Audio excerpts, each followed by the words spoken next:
In this lab, you will experimentally determine the empirical formula for magnesium oxide. You will do this by combusting magnesium in an oxygen-rich environment. To begin, you will need to determine the mass of a crucible and its lid. Make sure they are both clean and dry before you weigh them. Once you've recorded the weight of the crucible and the lid, add in the magnesium ribbon and record the combined weight. The weight of the ribbon should be about 0.5 to 0.75 grams. Do not wrap the magnesium ribbon too tightly. Air needs to get in for the reaction to take place. When lighting a Bunsen burner, ensure that anything flammable such as hair or clothing is well out of the way. Turn on the gas flow and then bring a light, match, or lighter towards the end of the Bunsen burner and it should ignite. In order for this reaction to proceed properly, you need to make sure that the Bunsen burner is close enough to the crucible to heat it well. The high temperature will cause the magnesium to ignite, though first the crucible will begin to glow with the heat. Raising the lid of the crucible will allow oxygen from the air to enter the crucible. This will ignite the magnesium, causing the formation of magnesium oxide. Do not look directly at burning magnesium. The intense light can damage your eyes. During this reaction, you will want to ensure that oxygen gets in for the reaction to take place. You can either do this by tilting the lid off the crucible slightly to allow oxygen flow, or raising and lowering the lid periodically. Be sure not to let the reaction smoke too much. Any smoke coming out of the system is actually a loss of product. Allow the reaction to proceed, periodically checking on it to see whether or not ignition occurs when the lid is raised. When ignition finally ceases, you know that the reaction is done. At the moment you can see this is still glowing hot, but no ignition is taking place, so we know that the reaction is done. You can turn off the Bunsen burner and leave the crucible to cool. Allow it to cool completely before proceeding with the next step.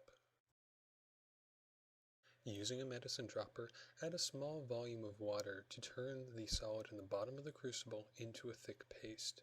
You'll do this by stirring it up with a glass stirring rod. Ensure that all the material remains within the crucible, so wipe off the stirring rod on the edge of the crucible before you complete this step. Return the crucible to the Bunsen burner and heat it once again. This will complete the formation of the magnesium oxide. This process will take several minutes, but you can check on it periodically, and once it is all light gray color, the reaction is complete. After the drying process, allow the crucible to cool before weighing it. Make sure that it is cooled completely before you proceed with this step. Obtain and record the final mass of the crucible and the solids within it. Finally, clean and scrub the crucible to remove any of the solids to ensure that it is completely clean before returning it.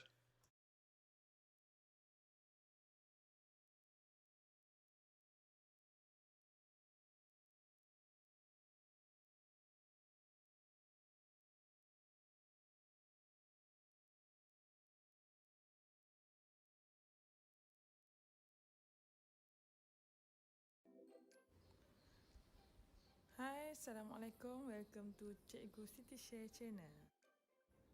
Today, teacher want to share the experiment to determine empirical formula of copper to oxide. The material and apparatus used is water, copper to oxide powder, zinc granule, hydrochloric acid, wooden splinter, cotton bud, boiling tube, rubber stopper, glass tube, spirit lamp, retort stand, wooden block, spatula, digital balance, and rubber tube. Procedure: first, wake the glass tube. Then put copper to sulfate into the glass tube.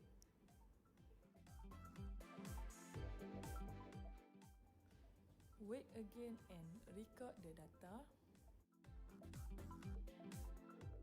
Fill first boiling tube with water until 2/3 of boiling tube full.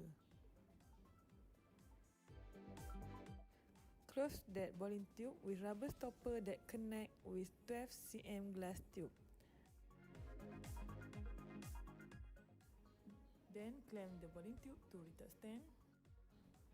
Fill another boiling tube with hydrochloric acid until 1/3 full. Then clamp to the retort stand. Connect both bowling tube to the glass tube that contain copper 2 sulfate by using rubber tube. Add a few of zinc granule into the bowling tube that contain hydrochloric acid and close with rubber stopper. The hydrogen gas that forms from the reaction of zinc and hydrochloric acid is flow for 2 and 3 minutes into the glass tube to remove the air in the glass tube and release it into the water.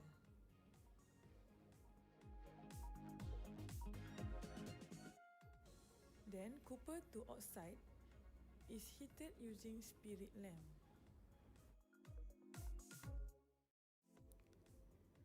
If necessary, hold the spirit lamp by moving it under the glass tube to heat the remaining powder that is still black so that all the black powder turn brown.